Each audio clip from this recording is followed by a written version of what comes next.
আর তারেক রহমান হলেন বিএনপির ভারপ্রাপ্ত চেয়ারপারসন। তো আপনি তো দীর্ঘদিন তারেক রহমানের সান্নিধ্যে ছিলেন, বা এখনো আপনি নিয়মিত যোগাযোগ আছে। ওই তারেক রহমান কবে দেশে আসবেন, এইটা মানুষের জানার আগ্রহ। আপনি কি মনে করেন উনি আসলে কবে নাগাদ দেশে আসতে পারেন? এটা আসলে যে দিন তারিখক্ষণ বলা তো আসলে মুশকিল।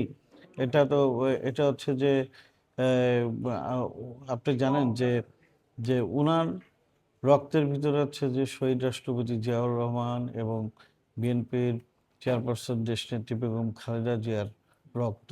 তার মানে হচ্ছে যে ওনার দেশপ্রেম এবং ওনার যেই দেশের প্রতি যেই ভালোবাসা, এটা তো অপরিসীম। তো কেউ তো আসলে বাইরে থাকতে চান না। তো কি কারণে দেশের নির্বাসিত জীবনে গিয়েছিলেন, এটা তো দেশ ও জাতি জানেন। তো উনি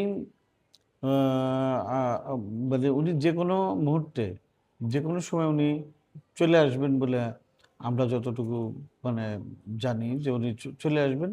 তো বেশি দিন নেই, অচিরে হয়তো আপনারা জানতে পারবেন যে উনি কবে নাগাদ দেশে আসছেন। মানে আগস্ট মাসে কি আসার সম্ভাবনা আছে না? সুনির্দিষ্ট করে বলা মুশকিল, তবে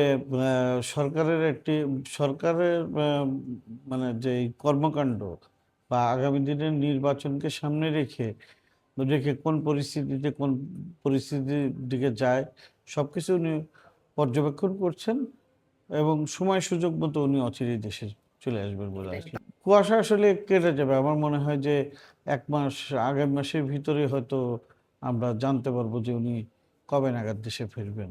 এটা মোটামুটি একটু পরিষ্কার হয়ে যাবে আমার ধারণা আর কি। আপনি